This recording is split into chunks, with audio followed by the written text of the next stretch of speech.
Raha ny lalam-panorenana tokony hialandroany Andry Rajoelina.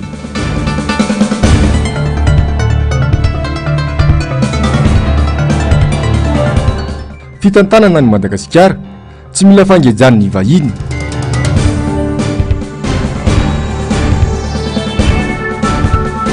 Fifidianana 2024 mitaky-asa avy amin'ny rehetra. Anterina indray ny arahaba tompoko lahy sy tompoko vavy atonga soanao atao anatin'ny fotoana ny fampalalam-bavao amanasanao mpananjana sy amitiavana indray ny tenako anaraka izany hatramin'ny farany. Tsy vita ny vava fotsiny ny fanarenana ny Madagasikara anatin'izao antsana mangitsongitsoka izao hafa mitaky-asa mila olona mahay mahafantatra ary akaiky ny vahoaka vahaolana maika no ilain'ny malagasy amin'izao fotoana izao. Io no fanambarana nentin'ny filomarika Ravalomanana raha niona tamin'ireo mponina tao imiresy tosika tamin'ity androany ity. Latsaka anaty fantrana lalina ny malagasy ankehitriny. Potika ny fiariana, tsy afaka mamokatra ny tatsaha izay mandrafitra ny 700 ny mponina. Tsy zarizary ny fampianarana, ny sakafo ambanivohitra, na ny arapaka isan'andro aza mila tsy ho hita ny tokantrano malagasy intsony. Potika ny asin'ny maha-olona, tsy voahaja intsony izy ho fototra tokony hanana ny sambatan'olona. Santonany amin'ny fiainan'ny malagasy ireo ankehitriny. Vahaolana mahomby sy maika ny olain'ny vahoaka malagasy ho ny filomarika Ravalomanana. Asa mahomby no natolony ao anatin'ny drafim-piarahamonina Maplus anatrarana ny tanjona. Omena lanja manokana ao anatin'izany ny tantsaha izay mamelona ny firenena. Ataontsika izay amokarana azo atao rehetra, izay fomba azo amokarana rehetra. Ny eo am-pelantanana aloha, ampitomboana ny famokarana, hanomezantsika sakafo ny olona. Tsy maintsy omena sakafo aloha ireo olona tena tsy manan-kaniko hohanindreo. Tsy maintsy mahita hevitra mahita fomba hoe ahoana no ataontsika amezana sakafo amin'ilay tena tsy manan-kaniko hohanina. Midona reo fa vitantsika izany. Reo ankizy mandeha mianatra tsy mba mihinana goûter akory, tsy mihinana fa mandeha 5 km vao tonga any amin'ilay toerana. Tonga ny amin'ilay toerana tsisy azo raisina ny W na ny fampianarana fa dia kitoto daholo izy rehetra ndrafy fampianarana. Noho izany zany anova paikaditsika ho anova azy rehetra tsika. Omena sakafo aloha ilay olona tena fa tena mijaly matiny ny anoanana. Eto vao tena misy zany hoe matiny ny anoanana. Tsy maintsy ataontsika izay amezana asany izy ireo. Sika rehetra tsy maintsy amena asa daholo ao tanora ireo. Rehefa mihinan-kanina izy dia mena toerana amboleny ampitomboana ny vokatra vokariny miaraka ny efa mpamokatra raha teo. Dia zao aby no ataontsika ho amorana daholo ny fahazahoany an'ireny masom-bolo ireny. Ho amorantsika atao izay mba hananany zavatra vokariny. Dia rehefa vita izay fanomezana ny masom-bolo, fanomezana ny zezika, fanatsarana ny lakan-drano. Satria raha ohatra ka mena zezika ianareo ka tsisy ny rano, lasa ohatran'ny beton, ohatran'ny tamena io. Maika an'io hoe zavatra zao tatsara, nalala tsara an'izany. Hoe tandremy tsara manisy ilay zezy-bazaha reny. Fa raha misy an'ireny ny tany tonga dia mafy be raha tsisy rano. Tsy kisendrasendra, tsy vitan'ny vava fotsiny fanatanterahana ny asa. Mila olona mahay, mafantatra rakaiky ny vahoaka ny fanarenana ny firenena. Feno ny fepetra ho an'ny filomarika Ravalomanana. Miainga tamin'ny zava-nisy ny ainana, nampiarina ary ny tera-bikatsoa no na atolony ho an'ny vahoaka mba hialana anatin'izao antsana lalina izao. Vita ao anatin'izato andro ny asa maika, tsy mijanona eo fa misy ireo asa mitohy mila tao laharam-pamehana. Ohatra ka mbola tsy mihinana sakafo ny olona, misy an'ireo mangalatra sy manao fandobana reo tsy fanahin' iny fa ilay zanany ny vady aman-janany tsy manan-kaniko hohanina. Zay ny zavatra misy mitranga ny ankamaroany. Fa raha mihinan-kanina reo vita tsara ny fanomezana azy asa hoe mesara manomboka zao, ampitomboy ny famokarana, lamina ny apahany. Tsy izy rehetra fa ambonina ny apahany aloha. Dia rehefa tonga indray hoe amboarina raha ny lalana. Zao maty zao vidin'entana ty amin'ny tatsaha, tsy sahaza azy soa satria misy vidy mora dia mivarotra izy mbola mora koa tsy mahazo tombo mihitsy ny tatsaha. Malala tsara fa tena tsy masoko arena akory. Fa noho ny tsy fisina dia lefa fotsiny amin'izao izy. Raha ohatra hitantsika fa hoe mandeha tsara ray, mandeha tsara zay hoe aminareo dia ho ampitombotsika amin'izay ilay tany velarana tany ahafahana mamokatra. Fa zao ny zavatra misy amin'izao fotoana izao. Ilay olona sady alain'ny sasany taniny alain'ny sasany totofa sasany tany nefa avy eo tsy alovany ninona akory la zay le projet présidentiel tsy misy an'izany ntsony rehefa avy eo fa za matahotra nareo etraketraka fotsiny zany fisainany olona tsy malala malagasy malagasy zany fisainany olona tsy malala ny sotoavina malagasy zany na fomba malagasy tsy misy fampandrosoana vanona raha tsy mipetraka ny fanjakana tsara tantany lafitry ny kolokolo sy ny fanamparam-pahefana ary ny tsindry azo lena tsy maintsy apetraka amin'izay le hoe bonne gouvernance tamin'ny andro dada tsy isan'izany hoe corruption zany na iray ary tenena ahy anareo raha nakiray mbolanja tamin'ireo mpandraraha reo aho na taminareo taty satria nahoana raha tsy zany manao modely raha tsy zany mampiseho aminareo hoe za tsy manao zany corruption zany a tsy handeha mihitsy zany fa ny zava-misy amin'izao fotoana zao manao daholo ataondry raha kilalao le izy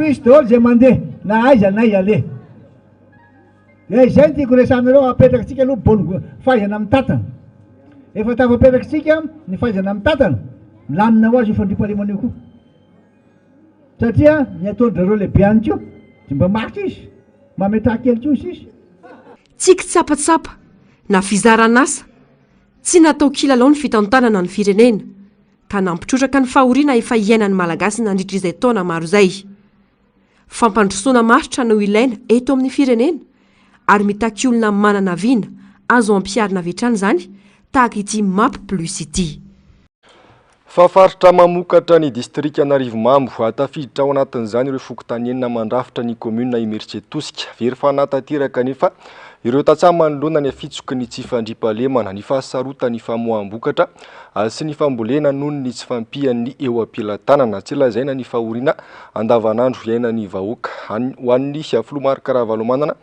ny fanantenana ho azy ireo izy ihany no nahavita nanomelanja ny tatsapa mokatra Andomiaratina sy Mateo Prince very fanambola-velona ny tantsaha ao anatin'ireo fokontany enina eo anivon'ny commune Imeritsier Tosika tsy nahita mangirana tato anatin'izao fitondrana izao fa fampotehana fiemorana no betsaka na vola io na fitaovana tsy misy ampiasana intsony tsy resana intsony tsy fandriampahalemana izay mamotika tanteraka ity fiariana ity mifanohitra tanteraka amin'ny zava-bitany filoha Karavalomanana tamin'ny fotoam-pitondrany ny zava-nisy miandrandra fatratra ny verenana ireo tantsaha izay fambivotra ankehitriny mpitondra fanjakan'ireo ny tany ery antsiny ery zay tany manodidina ny Tanamasoandro dia bodony daholo walaina anaovana foto-drafitra asa hoy ny anaovana ny Tanamasoandro io hatramin'ny voalohany dia efa tsy nanaiky zay tsy anaiky hatramin'ny farany nanao iny izy nanao iny rehefa tena ho faty zay dia alovinao ny amin'io tany io tsy raha nisy tsindry rena ataon'ireo mpitondra ireo aty amin'ity commune Imeritsier Tosika ity tsy hitan'ny voaka tsony zay zavatra miseho sy ny trangana zao indrindra eo anatin'izany fandriampahalemana zany ny tenako zao hoerinandro maherika angambana zay omby tena tsy nahafohy mihitsy na fantotoana anoto tena namoto zany nangalary ny zalany tapahany ny tongony ny zava-dozo zany nentin'ity fitondrany ity fa hoe ny Artemisia ny anaovan'ny Madagasikara nefa indrisy ny ao amin'ny tany misy anay fa 500 hektara ny tany eo zay mipotehana ny voasarinay sy ny tamboarinay ary ny esorina amin'izany toeran'izany zay tsy ary mahanty zay ankehitriny ary matoky zay fa ianao ny amerina amin'izany taninay zany amin'izany commune Mora Ranona tongon'izany io zany mazana satria nenay fandriampahalemana zany nenay ny tena tianay hoe avozinay amin'izao fotoana izao mandrandrana antsy ny tantsaha rehetrany ny nafambolena kely aza dia misy maka misy mananina hatramin'izay tondrana nefa président mbola tsisy an'izany fa nilamina tsara zay malahelo anao fa mila anao hiverina amin'ity firenena ity ny vidim-piainana mafy dia mafy mivarotra nefa zay eo amin'ny tantsaha eo amin'ny commune Ambomandry mora dia mora nefa mividy eny amin'ny grossiste lafo ko mangataka izay mba ianana an'izany mba hifandrindra le fari-piainan'ny tantsaha sy ny amin'ny zavatra rehetra izay vidiana no antitra terin'ny filoha Ravalomanana fa tsy misy fampandrosoana vanina eto amin'ny firenena raha tsy voahaja sy mipetraka araka ny tokony ho izy ny ambaratonga andrafitra rehetra izay manana ny asany araka ny efa nametrahany lalana azy miaingany fotony zany mipakany amin'ny ambaratonga ambony ho anareo se fokontany mba ianareo tonga saina amin'izay fa ataon'olona fitaovana fanaja eo amin'ny fokotany mifankalala tsara satria misy sasany tsy fantany koa ave izy io apetraka raha fotsiny tsy fantany koa ave izy faharoa tsy maintsy ataontsika koa azy ifampiresahana ny ben'ny tanàna zany ben'ny tanàna zany dia izy ny premier magistrat de la ville eo dia oaky nareo ben'ny tanàna mba hitsinjo marina hoe inona ny mba asony voaka eto eto amin'ny commune. Mba fantareo tsara mbo misy soa imbona zay ny atao hoe ben'ny tanàna. Malala zay soa imbona ny mponina amin'ilay tanàna. Eto dia hitodika manokana anareo chef district, ianareo préfet. Tena miantso anareo izahay. Raha ianareo manonao foana eny amin'ny toerana misy anareo eny amin'ny commune eny na eny amin'ny district eny, loza mahazo vahoaka. Eny ihany koa misahana momba ny fandriampahalemana. Izy malala hoe tena zao, tsisy zay tsy fantatra izy ireny, fa amin'izao fotoana izao izy miarangarana tsy mety manao ninonina. Satria nasoana zara zao fa hiala zao izy vao mena tômôbila atao ninona intsony io. Jereo reo vahoaka malagasy fa raha anarina n'ity firenena Madagasikara malalantsika ty isika. Amonjy ireo malagasy tena mandra sy vadira novany ity tsika, ianareo ny clé. Niza miteny na iza mahasosotra amin'ireny administrateur reny. Taloha nareo mety mahasosotra, zao nareo mety tsy hasosotra intsony. Anisan'ny fototra iankina fampandrosoana ny firenena hoe aminareo ny administrateur civil. Satria ny administrateur civil no manao ny asan'ireny chef district reny dia reny préfet. Mino fa enina. Fa izy ireny koa nefa tsy maintsy jerevana zay sahaza azy. Mentsika ao anazy tsy maintsy mena azy zay toerana. Dia miantso anareo ary azany rehefa mahita an'ireny chef reny mba hajao izy aloha tombokontsika amin'izany. Fa tsy maintsy averina daholo ny discipline taloha tamin'izany tona niaraka ty firenena ity. Na tratra valo isan-jato anie tombo ny arakarenantsika.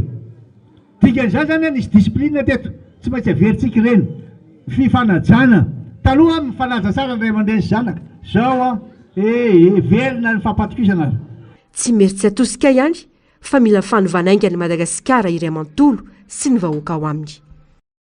Araka izany dia tany Miritse Tosika district Anarivomamo i Marc Ravalomanana candidat filoham-pirenena tamin'ity androany ity niantsena toy ny fanony tamina toerana maro ny tenany ary tao anatin'izany nikika ny fahoriana mianjady amin'ny isa tokantrano.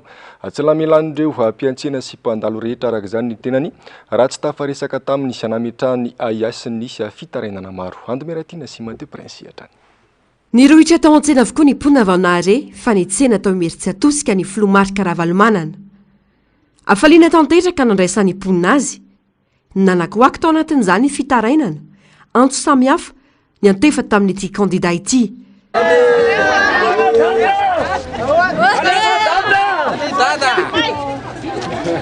Miandry anao zay dada. Miandry anao zay dada. Miandry anao zay dada. Matokisanao anay e. Fandriampahalemana, fampianarana, ny fisoloky vitainana. Tena tsy misy intsy anay. Tsy afaka mampiana janaka izay nefa ny tena te-hampiana janaka.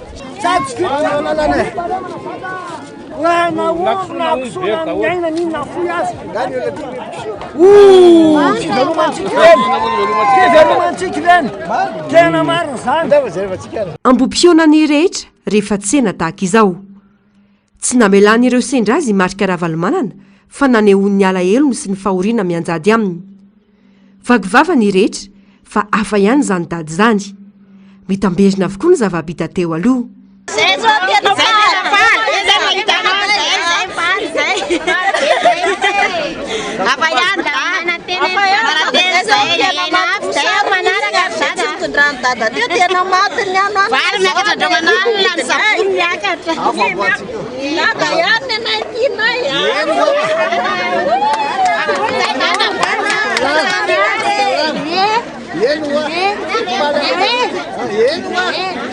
Somepseby ny rehetra mifantoka amin'ny fiatriana ny fiainany. Samy manao izay hinanany avokoa ao anatin'izany. Hatramin'ireo ankizy aza mitady izay ho arapaka na mbola tsy saza ho an'ny tenany azy zany.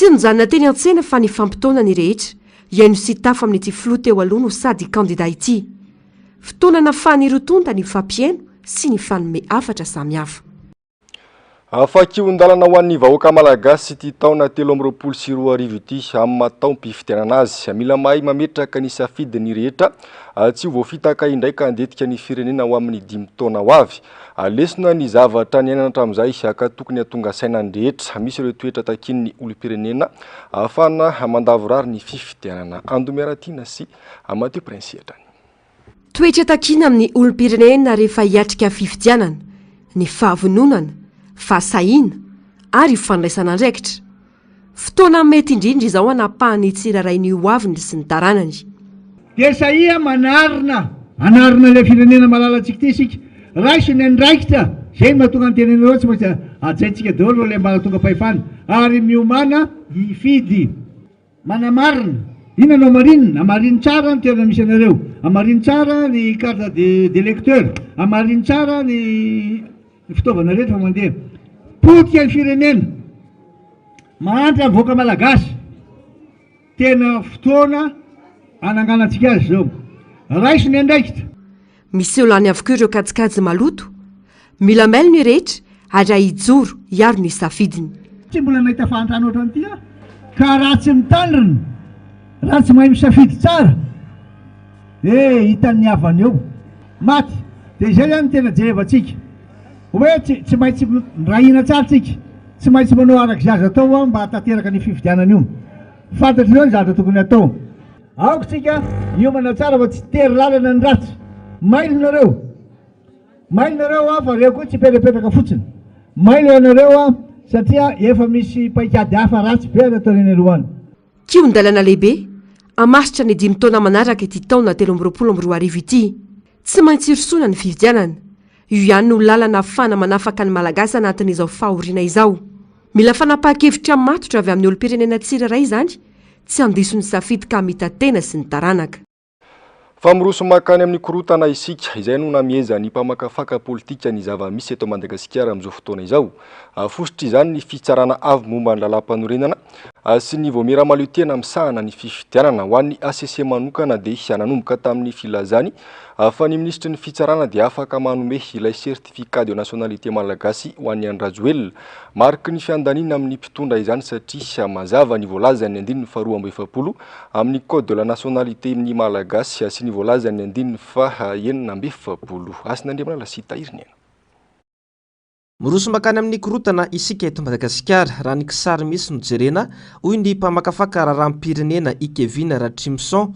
mpamakafaka politika ny fitsarana avy momba lalam-panorenana no tena fositra manosika ao anatin'izay korotana izay raha ny famakafakany hita sy voapirofo amin'ny famalian'ny filohan'ny ACC momba ny fizakany filoha ampiarinasany zo-pirenena vahiny tokoa matsy izany manana ihany fikorontanana satria ny zavatra misy dia raha lalana amin'ny artikla 270 na artikla 42 dia very tanteraka ny zo-pirenena ny Andriamatoa Andry Rajoelina ary tsy manana zo-pirenena malagasy tsony izy fa zo-pirenena frantsay ny fanangatahany efa feno taona izy nangataka an'izany zavatra zany tsy le mamalagasy anazy ane ny olany fa izy le nangataka zo-pirenena frantsay nefa ny izy no ray aman-drenitsika eto amin'ity nosy mamitsika ity eto amin'ny Repoblika Madagasikara ka zany no iko amin'ny fikorotanana ka zany nametrahako an'ireo androm-panjakana lehibe ireo hoe aza manaiky bakeo ny mpanao politika anareo fa mpanao politika dia mandalo ihany fa ianareo no avin'ny fifandaminana ty firenena ity fa raha izao ny zavatra misy dia efa misy sarisary no anany fikorotanana ty firenena mamitsika ity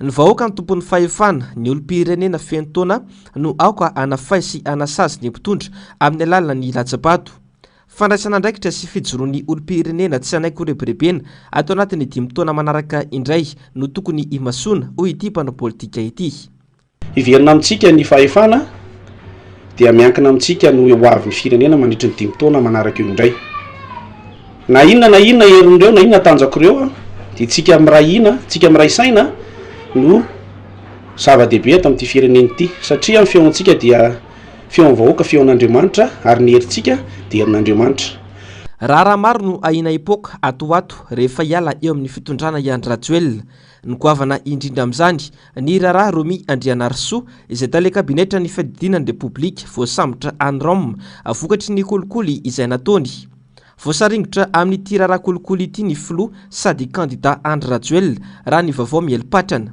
andrasana ny vokatry ny fitsarana izay atao ny 20 septambra ho avy izao any Londres. Fanangataka fanazavana mikasika ny 1970 andalana faharoa amin'ny lalam-panorenana momba ny fametrapelan'ny filoam-perinasa ilatsaka ho fidina ao amin'ny fifidianana filohan'ny Repoblika ny Prime Ministre lehibe ny gouvernement tokony 80 andro mialohan'ny anatanteraina ny fifidianana filohan'ny Repoblika izy no mametrapelana araka ity andinity ihany ka ny filohan'ny antenimiran-dolona no mandray ny andraiky ny ho amin'izany ny alatsanainy teo no tafapetraka teny anivon'ny fitsarana avo momba ny lalam-panorenana ity fangatahana ity ary mbola tsy nisy valiny hatramin'ny anoratana ny vaovao.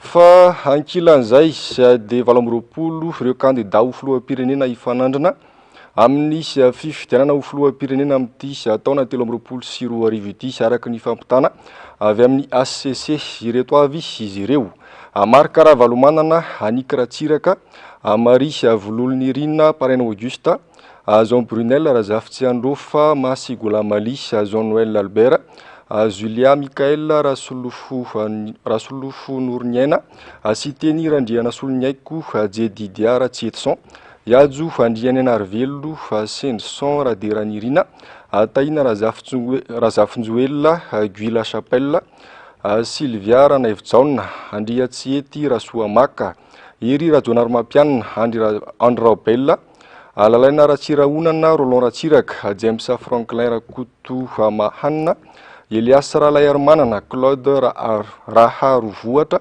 Andry Rajoelina, Miartso Rasolofotina, Betsy Andriamanolo, Monja Roindefo, ary Ofrem Andrianambinina, tsy aivina fa nikatona tamin'ny enora riva teo izay fametrahana ny antota taratasy firotsahako fidina izay andrasana ny lisitra ireo kandida mafen'ny fepetra ara-dalàna izay ho avoaka ny ACC ny Sabotsy ho avy izao. Farany vaovao nilatsaka io ariva io dia nanao fanambarana tao anaty pejy Facebook ny androany ny solomam-bahoaka Masy Golamali nilaza fa nisintona ny taratasy filotsahako fidiny ny tenany antony roa no nandraisany izany fanapa-kevitra izany raha ny fantatra dia ny fanamafisany ilay sonisy izay nataony ary ho fanajany lalana misy eto amin'ny firenena. Fa tokony androany ihany dia efa nametra-pelana tsy ho filoham-pirenena intsony Andry Rajoelina raha ny lalam-panorenana ao anatin'ny 1970 andalana faharoa no jerena. Mialohany nametrahany ny taratasy filatsahako fidiny eny anivon'ny ACC androany dia tokony niala tamin'io andraikin'io izy ho ny mpahalalana iray no sady kandida ho filoham-pirenena James Franklin Rakoto Mahanna. Asin'Andria Manala sy Tahirinena. Mialony nametrahany ny ato taratasy filotsahako fidiny eny anivon'ny fitsarana avy momba lalam-panorenana androany ariva dia tokony efa nametra-pialana tsy filoham-pirenena Andry Rajoelina. Raha ny lalàna jerena dia 80 andro mialoha ny datim-pifidianana no mametra-pialana ny filoham-perinasa raha mbola irotsaka ho fidina. Nanambarany firotsahako fidiny androany anefa ny filoham-perinasa izany hoe kandida tenany kanefa tsy nametra-pialana mialohany nanaterany ny atoto taratasy filotsahako fidiny teny anivon'ny ACC. Raha tsorina izany dia sady kandida ho filoham-pirenena no mbola filoham-pirenena am-perinasa ny tenany. Alohan'ny andro-tsahan'ny candidature izany dia efa mametraka démission koa amin'ilay fonction any satria izay lazainy lalàna hoe tsy maintsy mametra-pialana alohan'ny hirotsahana izy dia vao vita izany ilay acte de candidature dia tokony efa mipetraka ilay fialana raha ny hevitro fa raha izany eo amin'ny toerany dia izay nataoko hoe ampiarahako amin'ny candidature amin'ny fialana izany. Nangataka ny hevitry ny ACC ny Prime Ministre lehibe ny gouvernement tao Maly momba ny voalaza lalam-panorenana eo amin'ny andin-dalàna fa 770 io. Ho an'ity mpahalalana ity anefa dia karazana sondage ny amin'ny mety ahafahany Andry Rajoelina irotsaka na tsy iny fangatahan-kevitra nataony Prime Ministre iny. Dia karazana sondage ny fahitako an'iny famantarany ny avian'ny ACC zany hoe mety ho rejeté ve sa tsy ilay candidature. Raha ny fantatra dia mbola hitokana ny lalam-pirenena fa 770 ny filoham-perinasa sady kandida ho filoha. andrasana araka izany izay fanapahan-kevitry ny ACC amin'ny Andry Rajoelina noho izy sady candidat no sady filoham-pirenena amperinasa. Ny 6 septambra avy zao moa no amoaka amin'ny fomba ofisialy ny lisitra ireo candidat votana ny onivon'ny fitsarana avy momba lalam-panorenana. Fa tsy hipetrapotsiny ireo candidat nanao soni ilay fanambarana tsy nanaiky ny firotsako fidiny Andry Rajoelina ho ny candidat Andry Rajoelina androany fantatra fa anao kompisoroka irotsaka ihany ity filoham-pirenasa ity ka tsy hipetrapotsiny ireo candidat nanao soni izany. Asin'Andriamanala sy tahiriny. Ny fiandrianam-pirenena no itsakitsahany Andry Rajoelina noho izy manao barofo irotsaka ho fidina amin'ny fifidianana amin'ny 6 novambra hoy Andry Rajoelina iray amin'ireo candidat nanasony tsy manaiky ny irotsahany Andry Rajoelina amin'ny fifidianana ho avy. No amafisiny fa efa fiantaona Andry Rajoelina no nangataka ity zom-pirenena frantsay ity. Noho izany araka ny lalàna dia very azy ny zom-pirenena maha-malagasy azy. Manoloana izany dia tsy hipetrapotsiny ireo candidat izay nanasony iny fanambarana iombonana iny hoy ity candidat ity. Mazava ho azy raha mametraka candidature moa ny filoham-pirenena ankehitriny zany dia misy zavatra mbola fanambarana iombonana ivoaka ihany androany hitantsika eo. Nanatitra ny atoto taratasy firotsako fidiny ihany koa moa androany i Andry Rajoelina natotry ny antoko ARP. Andrasana kosa ny hotoy ny hetsika ataon'ireto vondry ny candidat ireto. Lavim-baovao mahakasika ny fifidianana izay hatrany sy antapitrisa doublon ao anaty lisy mpifidianana ho ny candidat ho filoham-pirenena Roland Ratsiraka tamin'ity androany ity. Isan'ny voatra tamin'ny fihaonan'izy ireo tamin'ny OIF omaly izany araka ny nambarany Roland Ratsiraka hatrany sy tamin'ny mpanao gazety. Mbola tsy tara raha mbola hikitika ny lalàna amin'ny fifidianana isika ho hatrany ity sy candidat ity. Asin'Andriamanala sy tahiriny. Mbola antampitrisany ny anarana miverimberina ao anatin'ny fifidianana hoy ny candidat filoham-pirenena Roland Ratsiraka androany. Tsy mbola tomombana ary tsy azo itokisana araka izany ny lisy fifidianana izay ampiasaina amin'ny fifidianana filoham-pirenena amin'ny 6 novambra hoy Roland Ratsiraka. Niona tamin'ny OIF ny antoko MTS omaly ka izay no tatitra azon'izy ireo. Misy lesoka ny lisy mpifidianana OIF nandray anay dia niteny nanao audit misy doublon ozy izy io liste io. Ah, monsieur firent les doublons. Ah, problème aux ici, les critères doublons aussi, si n'enseigne aux ici en akien. C'est dit qu'un doublon, raoutaka, m'touvni, en ampnenarna, s'mfanapnenarna, m'touvi, m'touvni date de naissance, m'touvni numéro ni carapanondro, m'touvni adresse, m'touvni tchequina, de en akien, critères enseignés, c'est voyez doublon. De 11 000 fotsiny zany ny ekenseny hoe doublon ary antanio izy firy ny doublon tenenao zany lehibe enseny 11 000 hono nefany amina million le doublon azotsika zay raha soanareo critère reo hoe atao fotsiny hoe doublon olona mitovy anarana dia mitovy larana karampanondro dia efa be dehibe le doublon ka manaiky zany communauté internationale OIF hoe misy lesoka le liste mbola afaka amboarintsika zany topopresy toboavy mba hisoroana amin'ny ady an-trano hisoroana amin'ny crise vaovao. Ratsaivina dia niona ihany koa teo anivon'ny senisy ny OIF omaly arivo sary alina ny isan'ireo doublon mbola tavela ao anatin'ny lisy mpifidianana. Ny 7 arivo amin'ireo dia efa voafafa avokoa raha ny nambarany filohan'ny seni tamin'ny androny omaly.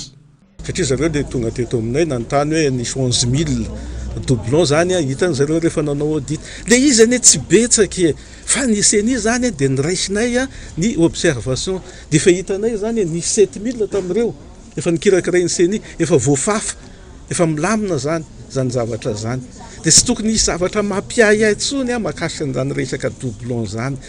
Tsy ho zakan'ny firenena sy ny malagasy intsony raha toka mbola hiditra ao anatina krizy vaovao isika. Fosotra iray ampisokorotana eto amin'ny firenena ny voamera misana ny fifidianana sy ny fitsarana avo momba lalam-panorenana. Eo ihany koa ny lalam-pifidianana izay tsy mbola tara raha isy ny fikitiana azy. Mbola mamerina za mbola ampony fotoana ankehitriny anarenana an'izany rehetra zany. Raha latsahan'ny fanamasina Andry Rajoelina ka rapitso maraina izy mamoro solombavam-bahoaka ny anteny mera-pirenena dia afaka amboarinay le volavolan-dalàna zay nientiko niaraka amin'ny député eo amin'ny 30 eo momba ny refonte ny seni zany hoe misy article anaky 7 zay tokony hovana anatin'ny seni dia milamina ny zavatra rehetra toy zay io iodina an-dalambe io sy namany efa tsy endrika tsara ho an'ny vahoaka malagasy io. Anisan'ny candidat nanatitra ny antoto taratasy firotsako fidiny androany i Roland Ratsiraka. fa naoary fanina amin'izay fietsika mety manohitohina ny filaminam-bahoaka ireo mpitandro ny filaminana ao anatin'ny efatrandro raha ny fanambarana tsoratra navoaka ny prefet Androany manao tohivakana ny fanambarana mikasiky ny ametrahana filaminana eto amin'ny firenena ny fifidianana nefa betsaka ny mampiaesy mety atonga fifandirana amin'izao fotoana izao avitra solona be sy andry Rakoto Malala. Atrin'ny efa niatrana teto Andrenivohitra ireo mpitandro ny filaminana ahitana ny polisy pirenena, ny zandarmaria pirenena ary ny avy amin'ny tafika malagasy. Namoaka fanamarana tamin'ny alalan'ny ministry ny Attany ny prefecture-na Antananarivo Androany ivondronana ireo mpitandro ny filaminana. Mihetsika avokoa ireo polisy pirenena, zandarmaria pirenena ary ny tafika malagasy andray fipetra amin'ireo fihetsika heverina ahafahana hoitohina ny filaminam-bahoaka. Voalaza ao anatin'ity fanambarana nivoaka Androany ity ihany koa fa tsy hisy ny fampiasana basy mandrindra ny fandaminana. Miatra manomboka Androany hatramin'ny zoma 7 septambra ity fepetra ity raha ny voalaza ihany. Ny tazana dia feno mpitandro ny filaminana ihany koa Androany tamin'ny toerana maro. Mifamao foana raha pirenena isika raha teo akatoko ny fifidianana. Maro ny fanehoan-kevitra nataon'ny hery rehetra mikasika ny fitongilanan'ny mpitandro ny filaminana miaro ny fitondram-panjakana na eo aza ny fahotana mahafaty ataon'izy ireo. Tsy aivina fa efa ny voalohan'ny volana septambra teo nanao fanambarana miaraka ny mpitandro ny filaminana mikasika ny andraisan'izy ireo fepetra ho an'ireo manana teti-dratsy ampifandrafy ny samy malagasy. Tsy hay mazava loatra eto ny tena famaritana ny atao hoe fanakorontanana na fivoriana pilaminana ikatsahana ny tombotsoan'ny firenena ka ampiarana ny fanakatsakanana samihafa. Mikasika ny fifidianana Androany tamin'ny 900 no fara fanaterana ny antota taratasy filatsahana ho filoham-pirenena tetsy amin'ny fitsarana avy momba ny lalam-pandrenana. Andrasana araka izany mety ho toy ny raharaha. Somary nanaitra ny rehetra sy ny olom-pirenena araka izany ny fahitana ny mpitandro filaminana nianatra niaraka tamin'ny vavabasy sy teto Andrenivohitra omaly sy Androany.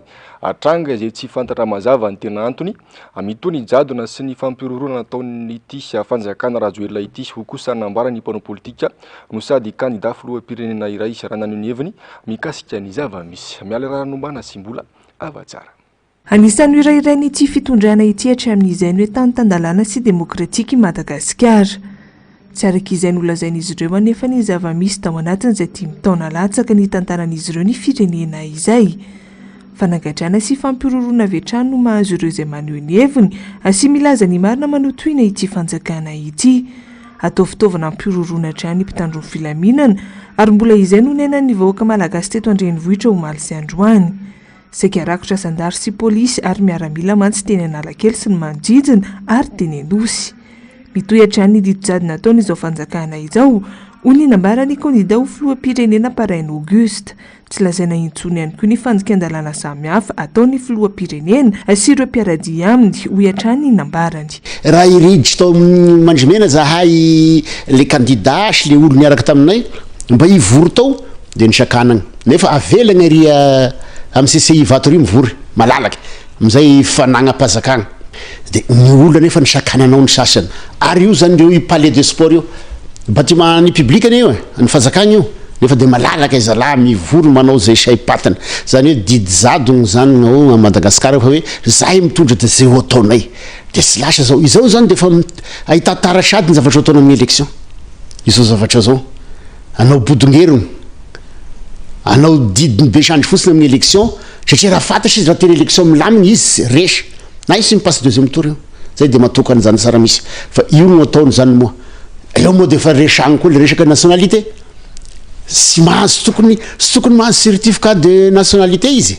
dia sy tokony mahazo sy tokony hanapetraka dossier akory izy nefa izao moa izy dia anao forcing hanapetraka dossier araky ny eny moa dia hoe tsy misy nanao ny chef de juridiction fa toa ny ministre hono tsy haiko moa zany fa dia ho hita eo tokony asehony HCC le certificat de nationalité ny ahoana moa zany olo vahiny zany ianao olo efa sy malagasy anao dia andeha lasaka président raha magneka an'io zany asika zao dia fa lasa ny dia fa ho maro ny zavatra sy ara-dalàna ao ataoko dia ho hitasika aneo hoe toyny moa fa ohatrany misy intimidation zany ankehitrin'izao fampitahoran'olo sy magaga raha sy mandroso asika raha ohatran'izao ny zavatra misy lalàna apetraka tokony haragna rehefa tsy hanaraka an'igny anao do vao ny lalàna.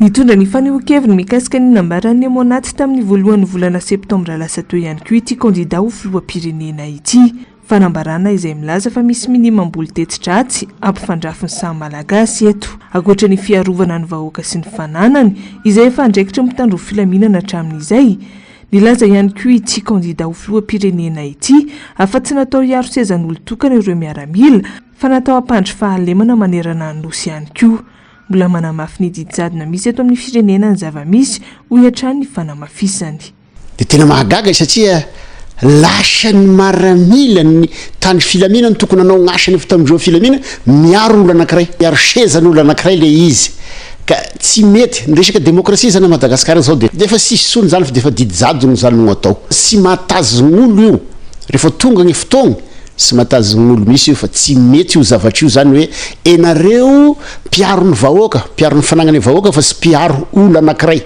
izay ny tokony asanareo tany filaminana zany nizaka ny tserany ainy ny vahoaka malagasy tao anatin'izay 5 taona latsaka izay ary nampanantenaina toky fitaka hatrany nanaparana ny lalàna ireo zanahasany ijorony ady ho amin'ny tsirary ny seto eto amin'ny firenena ny mahazindana nefa ireo zanametraka ny lalàna ihany no manitsakitsaka izany amin'izao fotoana izao zava-misy izay tokony hatonga sainan'ny malagasy ho hiatrany ny faneho-kevitra ity mpanao politika ity fa maro ireo antoko politika manohana ny fanapahan-kevitry ny FFKM ny amin'ny tokony isia ny fifampiresahana eo amin'ny samy malagasy araka izany dia manao antsoavo amin'ny malagasy rehetra sy ireo mpanao politika mba hifampiresaka araka ny nambaran'ny FFKM ny kandida Lalaina Ratsirahonana Hasina Andriamanala sy Tahiriny tsy takona afinaintsony ny krizy manangasanga eto amin'ny firenena Ratsorina dia tompon'andraikitra voalohany amin'izany ny mpitondra fanjakana noho ny fandikan-dalàna sy ny barofo ataon'izy ireo amin'izao raharaha mivaivay eto Madagasikara izao. Eo ihany koa ny tsy fahatokisany maro ireo androm-panjakana roa mikirakira ny zotram-pifidianana sy ny rafitra amoakany didy ho an'izay filoham-pirenena ho lany eo. Izany rehetra izany no anisan'ny laharam-pahamehana tokony hodinihan'ny samy malagasy mialohan'ny fifidianana. Efa nanambarany fahavononany hitarika ny dinky sy samy malagasy raha teo ny eo anivon'ny FFKM. Nanentana ny amin'ny tokony irisona amin'izany fifampiresahana izany ihany koa ny kandida Lalaina Ratsirahonana izay zanaky Norbert Lala Ratsirahonana. Ambany andry ihany koa aloha zay inona ny vokatra teny amin'ny fiaonam-betenan'ny FFKM zay vao nanapa-kevitra iny zany fa dia mirosan'ny fifidianana aloha zany eto ary eto dia miantso ny mpanao politika rehetra sy mivoaka malagasy no mba efa nilaza ny FFKM fa vonona ny amin'ny fifampiresahana sy ny fampihavanana malagasy tokony roso amin'izany tsika alohan'ny zavatra rehetra mba hisian'ny filaminana tamin'ity firenena ity. Fa manao toy vakana ny faneho-kevitra ireo olom-pirenena mikasika ny tokony toetoetry ny filoha hitantana ny Madagasikara ho arian'ny fifidianana. Filoham-pirenena tia tanindrazana ary malagasy ranoray tsy mizaka zom-pirenena hafa no taken'ny vahoaka malagasy hitondra indray any Madagasikara. Ankoatra izay, olona manam-pahendrena sy vonona hitsinjo ny mpiray tanindrazana manoloana izao fanontana lalina misy eto amintsika izao. Fanadihadiana nataony miala ranombana sy mbola avatsara. Tsy nisy izay tsy nahatsapa ny ankamaroan'ny vahoaka malagasy fa tsy nitondra fampandrosoana ho an'ny Madagasikara velively ny fanjanahany frantsay ny firenentsika, fandrombana harem-pirenena, fanandevozana ny mpiray tanindrazana, fanakejana tamin'ny endriny maro no nisy nahazo vahana. Taorian'ny taona 2024 nandraisany ity fitondrana ity ny fitantanana ny firenena, nahazo laka hatrany ireo teratany vahiny ary natao akilabao ny malagasy tompo tanindrazana. 5 taona tsy aoriana nipotra ny marina fa mizaka ny zom-pirenena frantsay ny filoham-perinasa. Anisan'ny hoe verin'ny olom-pirenena ho nahatonga izao fahantrana lalina izao, ankoatra ny tsy fahaiza mitantana ny mpitondra izany. Mazava ny safidindreo olom-pirenena, afa-tsy mila filoha mizaka zom-pirenena vahiny, indrindra fa zom-pirenena frantsay, hitantana ny Madagasikara aorian'ny fifidianana amin'ny tsy taona ity. Tsika efa voazanaka ny frantsay, ka raha ohatra hoe olona vahiny no hitondra antsika, dia mazava ho azy zany fa anangejantsika gasy izy satria tsika efa voageza taloha. Noho izany tsy ekentsika izany zavatra zany satria verimaina ny tolona nataon'ireo olona lehibe tany arina fa tokony tsika ka anana ny fahaleovantenantsika gasy zato isan-jato sady gasy tsy miankin-doha loatra any amin'ny vahiny fa mba ny masoan'ity Madagasikara-ntsika ity no ilaina sy mampisontra ny fari-piaina antsika eto Madagasikara. Tena tsy pahako marivany zay satria ianao ve hitantana zany hoe filohan'ny malagasy rehetrarehetra. Malagasy ny entinao fa tsy vazaha. donc ianao zany tokony tonga conscience tsy miresaka lalàna ary ianao zany tokony tonga dia ohatsainao za malagasy de tokony hoe tsy voaka amin'ny valan'ny Madagasikara mihitsy zany momba anao manimba ihany koa ny fiandrianam-pirenena raha rehefa hoe latsaka filoham-pirenena ianao aloha de tokony hoe malagasy te raha tamin'ny malagasy tsisy fangaro mihitsy tsy mety ka tsy mety amiko raha mizaka zopirenena vahiny no mitantanan'ny Madagasikara lasa anjakain'ny vahiny zany ny etsika eto. Ankoatra ny fitsinjovana ny malagasy eo amin'ny lafim-piainana rehetra, olona manam-pahendrena ary mahafantatra tsara ny tantara sy ny laharam-pahamehan'ny malagasy no andraindray ireo olom-pirenena hitantana sy hanarina ny Madagasikara indray ao anatin'izao kizy izao aorian'ny fividianana ho hatrany ny fanehoan-kevitra. Ny olona tokony andray ty tantam-pirenena ty voalohany indrindra aloha mahafantatra ny fiarahamonina malagasy aloha. Ahoana zany fiarahamonina malagasy zany tsy hoe am'zao tsy hoe ankehitriny fa inona zany le hery soatoavina nisy zay nahatsara ny fiarahamonina malagasy fa iny ka afaka toizana ankehitriny aloha mahafantatra ny fahendrena malagasy hatramin'izay de tokony ihany koa mieritreritra ihany koa izy hoe nanahoana ny fampijaliana nataon'ny mpanjanantany malagasy tamin'izany fotoana zany. De mahafantatra hoe mahamarary zany ny fony hoe tena zone nefa mbola zone ny ainatsika tokony hoe sy vanina esorina mihitsy zany ireo malagasy lazaina hoe pisolelaka zany ka lazana namana vahiny ihany ny fiara-miasa amin'ny vahoaka miara-miasa amin'ny vahoaka mihitsy anao zany fa tsy miara-miasa amin'ny zay vahiny sy zay mety aminao de zay tsy mampanosa atsika mihitsy. De le famonoana vahoaka zany tena elao ny famonoana vahoaka de hoe ampatraina amin'ny vahoaka de aveo marary maty de tsara navela tsy fotsiny nefany miasa ratsy atao ihany. Afaka rovolana mahery kely dia hiatrika ny fividianana filoham-pirenena isika eto Madagasikara. Hatreto io no lalantokana ahafahana miala amin'izao fahalovana goavana izao ho hatrany hinambarandreo olom-pirenena. Ny tsimbadika ny fiainan'ny malagasy vao nitranga ny fanonganam-panjakana nataony Andrajoelina ho ny fandarana miara-manonja tamin'ity androany ity. Ateo ihany koa no nirongatra nisy fanondranana tsy ara-drariny isan-karazany nahazo vahana ny fanjakan'ny Barofo ka tsy voafehy intsony ny fitantanana ny firenena. Hafitra sy olondehibe sy Andry Rakotomalala. Nanomboka tamin'ny fanonganam-panjakana nanaovana sorona ny malagasy ny taona 2024 no nanaovany Rajoelina sy ny ekipan'izy ireo tantely hafa-drakotra ny harem-pirenena. Nandritra ny 5 taona nafana ny fanondranana andramena sy ny volamena ary ny harena kibon'ny tany hafa. Mijoro vavolombelona amin'izany ny Tatsa iray. Ary tsika zeo agny ampanivohotro tadinareo tamin'ny fitorasana tetezamita tsara aketo nisy tsatsaka zany tsarentsika koa tsy tamin'ny fitona tetezamita kaiky tsatsaka toy manaro zay tsika palisandra tapitapana manaro tamitsika anefa izy koa nazona manaro mitovy daziny anjato taona zao vageda otrio ny poteny tamin'ny tetezamita atsika to tsara nahay bolabola zany tsy haiko nahay pa iny bois de rose tsarenay zany kosa tamin'ny tetezamita iny fanapotena zany tsarenay fara nisy nanapotika atsika izy za zao votsela za fa taty nisy voaka madiniky tao amin'ny commune rurale Komadiany tondra palisandra sakanany zandaro nangalanjare vola tsy namenjare le palisandra tananjare le palisandra anditsita de narakaraka soa de sezindra tia mampikony ande vita anefa niao misy camion manondrona palisandra tsy sakananjareo. Ny vahiny mihitsy no efa vakivava tamin'ny fitantanan'ny filoha Marc Ravalomanana tao anatin'ny taona 2024 hatramin'ny 2025 iny miara-manonja.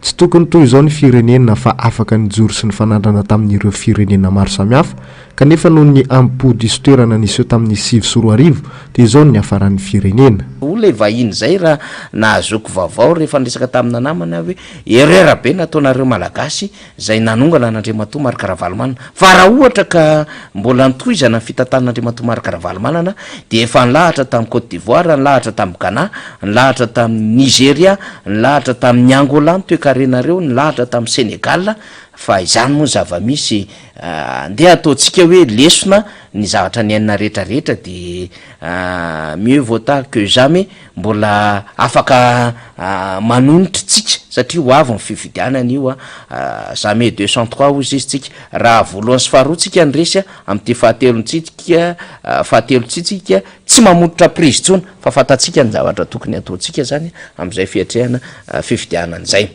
Any amin'ny malagasy ny baolina manomboka eto fifidianana madio ihany no andrandraindrehetra mitaky fandraisana andraikitra dia ny fahaizana mifidy mba tsy hanenenana mandritra ny 5 taona ho avy indray. Fatavazoro omaly kosa ny komity mpitantana ny komity manohana ny marika Ravalomanana any amin'ny faritra Fitovinany distrika 3 no mandrafitra iny faritra iny ahitana ny Kongo Manakara Avohipeno distrika 5 kosa no mandrafitra ny faritra Atsimoatsinanana izay natafatsangana ny Aziaintso tamin'ity herinandro ity ahitana ny Befotaka farafangana midongy atsimo Vangaindrano ary Vondrozo mitohatra ny dian'ireo délégation amin'ny faritra maro manangana ny KMMR amin'ireo faritra maro manirana nosy eo koa ny fanomezana toromarika mikasika ny fifitenana araka ny ambeten'ny candidat marika Ravalomanana de mila mijoro say ary mailo amin'ity fifitenana 3 ity. Lafim-bavao ny sosialy kosa indray piasa amina orinasa karazany roa eny Talata Maty sy Ambohibao novely taraina androany izy avokatry ny afitsoko ny mpampiasa azy ireo araka ny fanazavana avy amin'ireo olona very asa dia tsy vitan'ny hanoroana tamin'ny asan'izy ireo fa mbola tsy noefaina ihany koa ny karama sy ny zo tokony hostrahan'izy ireo mialy ranombana sy mbola avatsara. Piasa 7 mahery amina orinasa fakaba iray eny Talata Maty no noroany mpampiasa azy ireo tsy amin-drariny ankatsiny verina ny asa intsonina nomboka ny 5 volana aogositra lasa teo. Tsy fantatry ireto piasa ireto mazavatra amin'ny androany ny antony najanonana azy ireo. Ny mahagaga ireto farany anefa dia nitady piasa vaovao ny orinasa taorian'izay fandroana izay. Afantatra fa efa niasa tsy latsaky ny 3 taona tao an-toerana ireto farany. Maninona le société mamoaka chômage technique anefa manao recrutement ny chaîne ao anatin'ny société io 420 fa naninona izay ny navahana chaîne anankiray no tafiditra ao anaty le chômage technique raha tena déclaré marina fa hoe manana olana le société tokony mikatona mihitsy zany le société fa tsy natao partiel hoe izay fotsiny le izy amin'izao fotoana izao nefa ny tena matsiaro izay hoe resy tanteraka ao anatin'le procédure rahanay satria ny situation zao grave be eto amintsika mividim-piainana mialafo ny fidiran'ny mpianatra etsy andaniny safe zany izay ireo raha tsy handray karama sady tsy raisina asa satria raha miverina miasa zay dia forcena tsy maintsy hanao lettre d'engagement noho ny antony tsy fantatra. Tsy ireo piasa amina orinasa fakabeny Talata Maty ireo ihany no iarahan-tsirariny sy ny tindry azo lena ataon'ny mpampiasa vahiny fa dia iaran'izany ihany koa ireo piasa manao asa tanana na ara-malagasy eny amin'ny orinasa iray eny Ambohibao. Fantatra fanorana tsy amin-drariny ihany koa ireo piasa 7 mahery ary nanaovana toetra tsy zaka.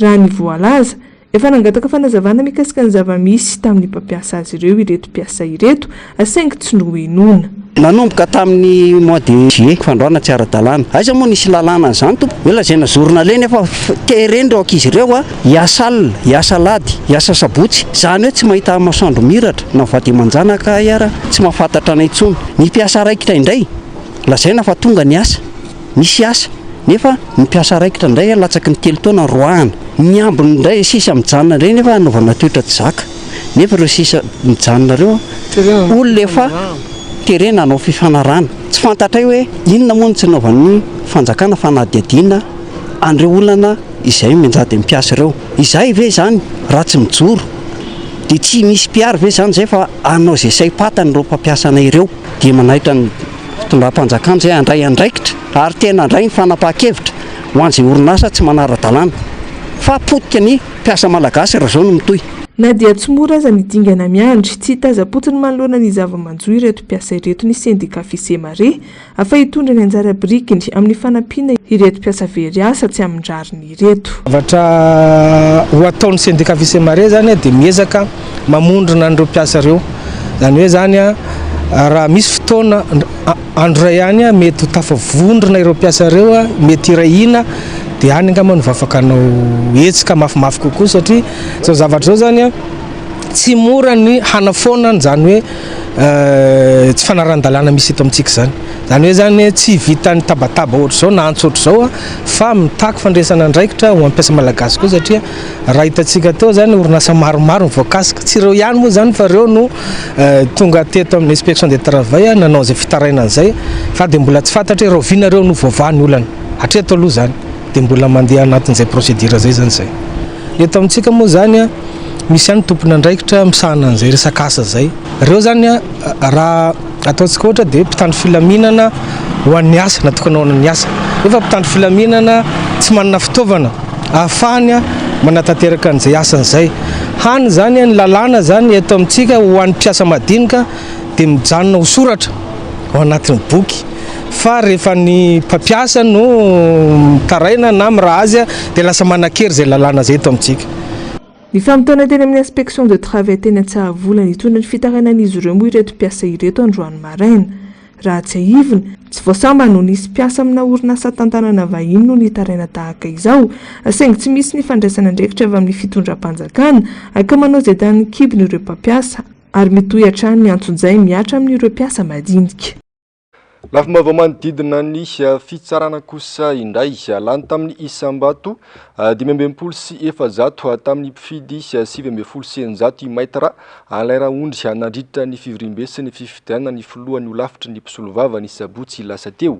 Izy ihany no hitondra ity olafitra ity mandritra ny 2 taona manaraka. Ny 7 oktobra 2022 avy izao kosa no iroso amin'ny fifidianana fihodinana faharoa ijerena ireo izay andrafitra ny filan-kevitra izy ireo. Raha tsy ahivina, efa mahery arivo ireo mpisolovava eto Madagasikara miparitaka amin'ireo toerana misy fitsarana eto Madagasikara. Na eo aza izany mbola misy ireo toerana manana olana noho ny tsy fisian'izay mpisolovava izay. Fa nanome fitaovam-pianarana ho an'ny sekoly miantoka zaza sahirana na teny akadikely androany ny solomam-bahoaka jery Randriambolaina ity sekoly ity izay mampianatra sahirana manodidina ny 520 eo. Jessica Miray sy Tahirnena. Sekoly miay zaza sahirana ity eto akadikely ity. Mpianatra manodidina ny 520 iantohan'izy ireo manontolo ny fampianarana hatramin'ny sakafo. Klasy T1 hatramin'ny T4 no misy eto. Ny mpikambana atao anatin'ny fikambanana ihany no miantoka ny fampianarana sy ny fitaovana. Mbola maro ny olana sedran'ny sekoly na trano fianarana aza mbola tsy zarizary toy izao.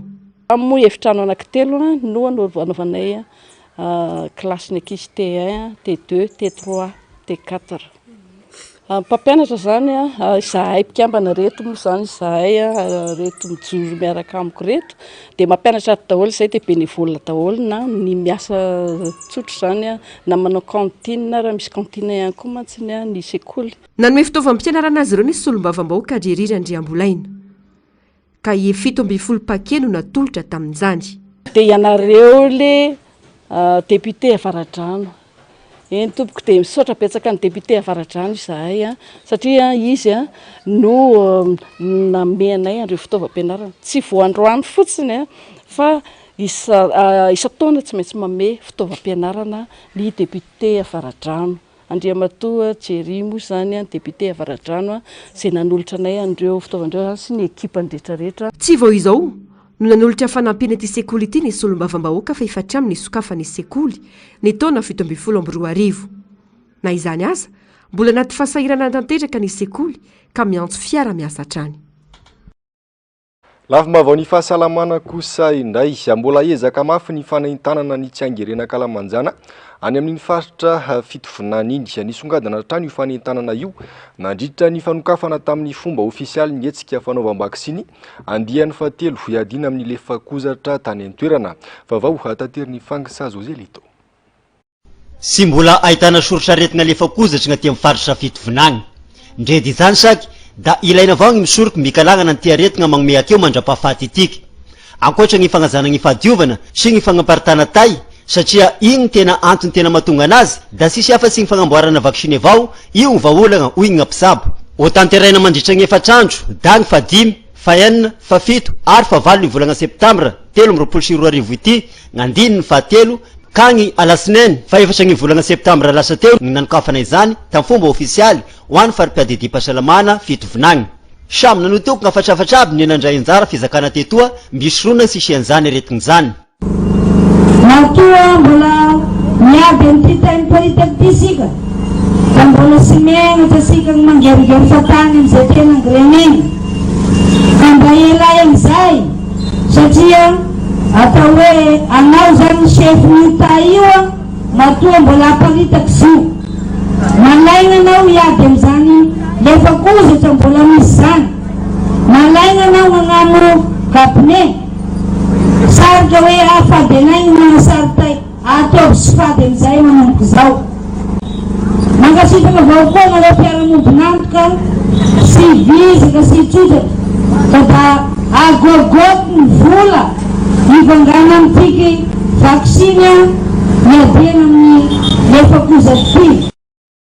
nafapoana andininy roy taloha satria da nazoto koatrin'io ny ray aman-dreny nagnano vaksininy zanany ary da antenaina ho akoran'izay avao koa ity andiny fatelo ity satria da ny paikady taloha avao ny ampiasaina hoe ny taleparitry ny fahasalamam-bahoaka fitovinagny io andiany voalohany aloha sy ny faharoa dia azo lazaina eo fa hoe fombiazana raha hoantsika ty amin'ny faritra fitovinagny satria tena mihatsara hatrany ny mitahany zaza vita sy ny fahavitrian'le olona ny ray aman-dreny zay mampirisika ny zanany amin'ny vaksiny tena hoe mihatsara zay zavatra zay ary ny rarinay ary tena mbola ao anatin'ny ezaka mafy misy zay mba tsara lavitra no zavatra efa vita tamin'ny andiany voalohany sy faharoa ny amin'ity andiany fahatelo ity ny fanirina masy dia tsy misy zaza tsy ho vita zany fa tokony vita vaksiny aby ny zaza rehetrarehetra zay ao anatin'izay latsaka ny 10 taona izay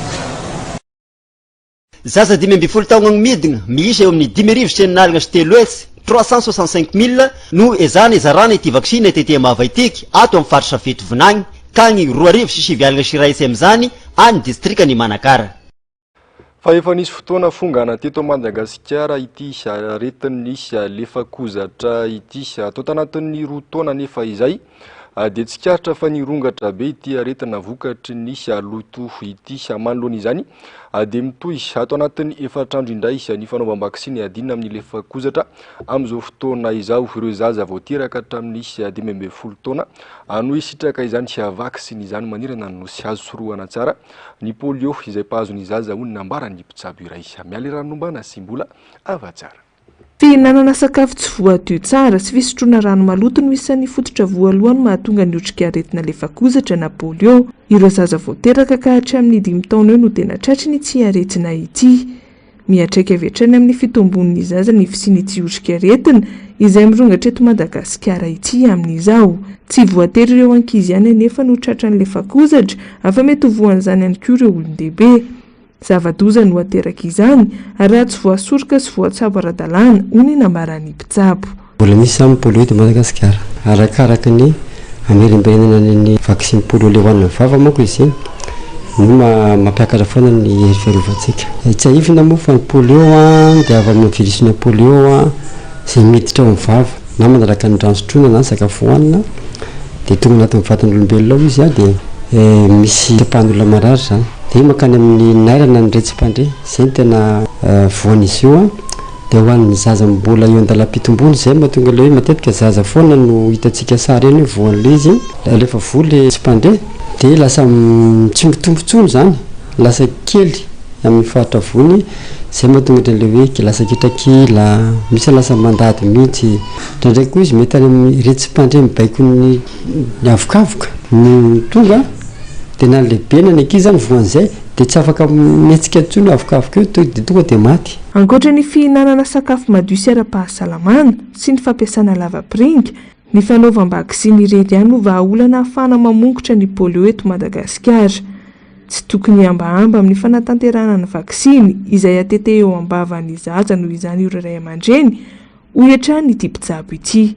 Dia ny fiarovana azy zany mazava ho azy fa ny vaksiny aloha voalohany indrindra ao koa le vaksiny zaza le mbola kely iny le amin'ny izy tsindrona fa avy eo indray izy toizana le ho ambava dia ny ankoatran'izay satria izy miparitaka izy mivoaka amin'ny lalan'ny kakan'olombelona miparitaka indray izy eny amin'ny rano sotroin'ny olombelona eny rano tambary rano rendrano sy ny sisa dia indray avy eo lasa voasotro na miaraka amin'ny sakafo dia miditra ao ambava.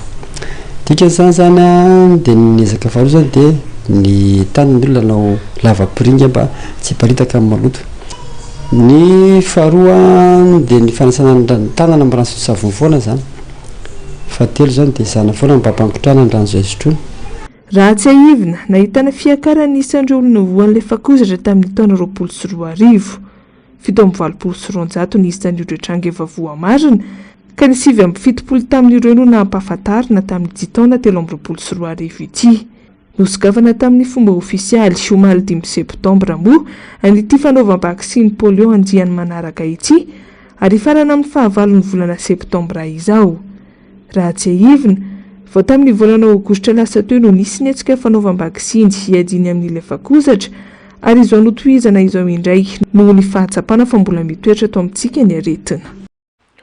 Amaranantsika ny fampalalambavao toy ny mahazatra ny maresaka iraisan'ny pirenena. Mafana ny adevitra eo amin'ny firenena misa 450 mandray anjara amin'ny fivirimbe momba ny toetry ny andro aty Afrika. Mikatona androany moa izay fivirimbe izay na eo aza nisy tsy mbola fito fikevitra amin'ireo hampandray anjara.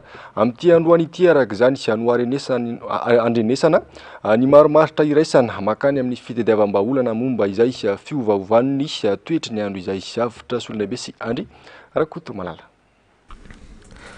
Anatin'ny andro fahatelo sady farany fionana tapon'ny Afrikanina momba ny toetry ny andro tanterahana any Nairobi.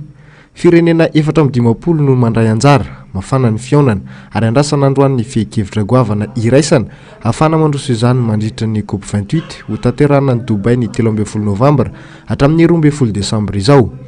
Lohahevitra goavana ny afanana miatra amin'ny tany amin'izao fotoana izao indrindra ho an'ny aty Afrika. Sarotra ny fifampiresahana eo amin'ireo firenena mandray anjara na samy mizaka ny vokatra izay fiovaovan'ny toetry ny andro izay azany rehetra. Manaiky ny mpandray anjara rehetra ny amin'ny tokony ampiasana ireo angovazavozana, ny fiarovana ny tontolo iainana ary ny famerenana izao tontolo iainana izy. Ary ny famerenana ny tontolo iainana amin'ny filan'ny olombelona azy. Olana mipetraka mandritra izao fionana izao ny fanatanterahana izany. Io ny fanampiana ara-pitaovana sy ara-bola fa indrindra ny azona tosika avy amin'ireo firenena dehibe izay sokajiana fa tompon'antoka voalohany amin'izay fampitehan'ny tontolo iainana izay ka miteraka ny fiovaovan'ny toetry ny andro iainantsika amin'izao fotoana izao. Efa nisy ihany ny tolo-kevitra avy amin'ny firenena hafa fa tsy nekena noho ny tsy fisian'ny fepetra mivaingana mifanaraka aminy. Mbola anatin'ny fitoanando tanteraka araka izany ny rehetra ary andrasana ny fehikevitra mitondra fanovana goavana anatin'ny fotoana fohy mikasika ny fiovaovan'ny toetry ny andro izay. Ankasitrahana feno ianao tompoko lahy sy tompoko vavy nanaraka ny fampalalam-baovao hatramin'ny farany toy ny mahazatra dia ny fandarana ona marina, ny fandarana Global News ary ny fandarana Sahila Zao ireo no arainao avy hatrany. Ao arian'izao fampalalam-baovao izao Cairo conspiracy io kosa ny lohateny noronantsarina amin'izao. Ho atolotry ny MBS ao anao ao arian'izay rehetra izay sy ny tenako mametraka ny manapitafa tompoko lahy sy tompoko vavy.